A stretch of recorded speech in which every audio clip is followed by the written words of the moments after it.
welcome to the deep dive.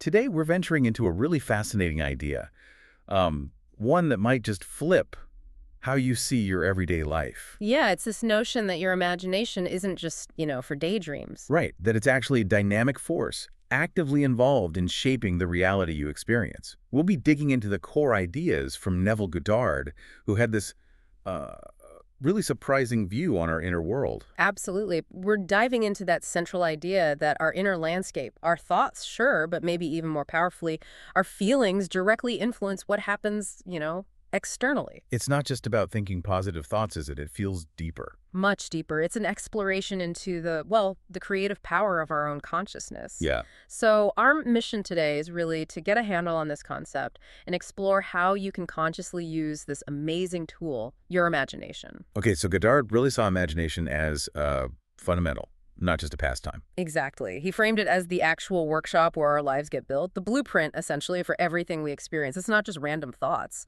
It's the initial design. Yeah, think of an architect before they even lay a single brick. They have this whole vision, right? Detailed plans. And those plans dictate everything that follows. Goddard said our imagination works kind of like that. So the scenes we build in our heads. Especially the ones we really feel.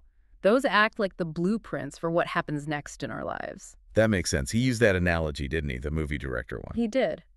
The idea that the scenes you keep playing in your mind, particularly if they're packed with strong emotions, well, those are the scenes that tend to actually play out on the stage of your life. So if you're constantly running movies of worry or, failure. You're essentially directing that kind of story for yourself. Okay. Mm. Okay. And maybe another way to think about it, like a super advanced 3D printer. A 3D printer. How so? Well, whatever image and the feeling that goes with it, whatever you consistently feed into this printer, that's what tends to get printed out into your reality.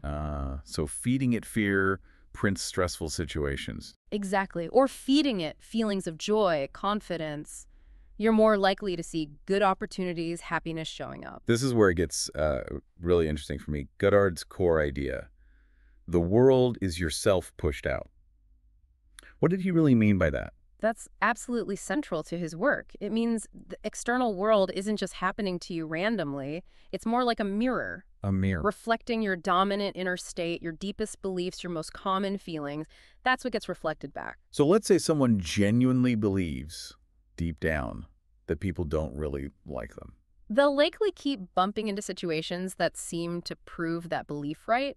It's like their inner feeling kind of shapes their interactions almost subconsciously to create that result. Okay. Your inner feeling creates a sort of vibe, the way you show up. And the world tends to respond to that specific vibe. And the opposite is true, too. If you feel loved, confident inside. You're much more likely to find the world mirrors that back, being more positive, more supportive. Let's make this concrete. You mentioned some examples, like Alex, the student with the presentation. Right. What's key about Alex is how deliberate he was. Instead of just letting anxiety run the show, he actively, vividly imagined doing great. He wasn't just thinking, I hope this goes well. No. He was feeling the applause, picturing the teachers smiling, really letting himself experience that pride before it happened. And the result?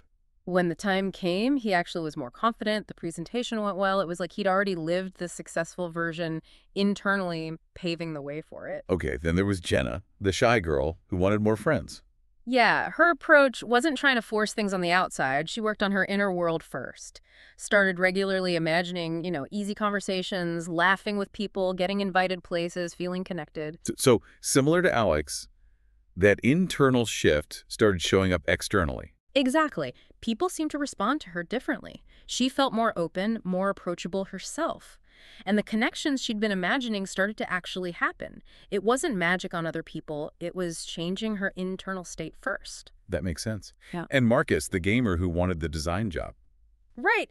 His wasn't overnight. He held on to that feeling, that image of already having the job consistently, for years, actually. Wow, years. Yeah, picturing opening the acceptance email, meeting the team, doing the creative work he loved, really feeling the excitement of it all. And eventually, he got the job. It seems like that sustained inner focus, that feeling, played a big part. It really highlights that it wasn't just wishful thinking. It was like a deliberate, ongoing, imaginative act. Okay, so this leads to how Goddard viewed problems or challenges, not as enemies to fight. Exactly. He saw them more as feedback, really valuable feedback, Feedback about what? about a mismatch, a misalignment between what we're creating in our imagination and what we actually desire. Okay, explain that a bit more. Well, he used this great analogy. Imagine you're trying to grow strawberries, but you keep getting tomatoes. Yeah. The problem isn't necessarily the soil, the external conditions. It's probably the seed you planted, right? Ah, you planted tomato seeds. Right. So in life, problems can be like those unexpected tomatoes.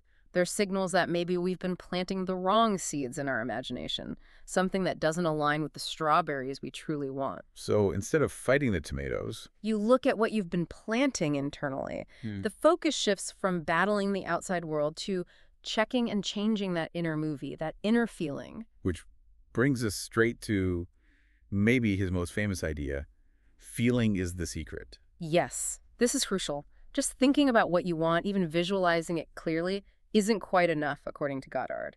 The feeling part is essential. Why is the feeling so important? What does it do? He saw feeling as the actual power source. If imagination is the blueprint, feeling is the electricity that makes it real, or the ink that prints the vision onto reality. The ink, I like that.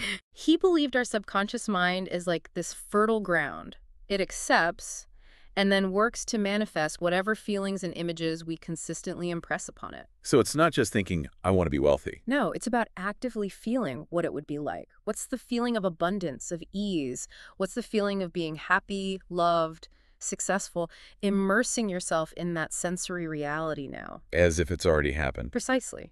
When you genuinely feel the reality of your desire, the joy, the relief, the connection, that feeling sinks deep into the subconscious. And it's that subconscious mind that then goes to work, often in ways we don't consciously understand, to bring that felt reality into your actual life. Okay, so let's try and wrap this up. Key takeaways from this deep dive. Yeah, Number one, your imagination is way more powerful than you might think. It's an active creator. definitely. And number two, the outside world tends to mirror your inner world, especially your dominant feelings and beliefs. Right. And challenges. They aren't just roadblocks, they're feedback. Signals to check what's going on inside. Exactly. Feedback prompting you to look at your inner state.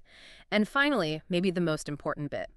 Consistently feeling your desires as already real is what truly kickstarts the process. And the amazing thing is, you can start using this right now. It doesn't matter what your current situation looks like. Absolutely not. It's accessible to everyone right now. So we want to leave you with a couple of questions to chew on. Uh-huh. Really ask yourself, what am I imagining and maybe more importantly, feeling most of the time right now? And then the follow-up. What do I want to imagine and feel instead? What do I choose to cultivate inside? Because ultimately, maybe the biggest takeaway from Goddard is this. Your life isn't just happening to you. It's happening through you. You're Yeah. the author, you're the director, the builder, and yeah, maybe even the superhero of your own story.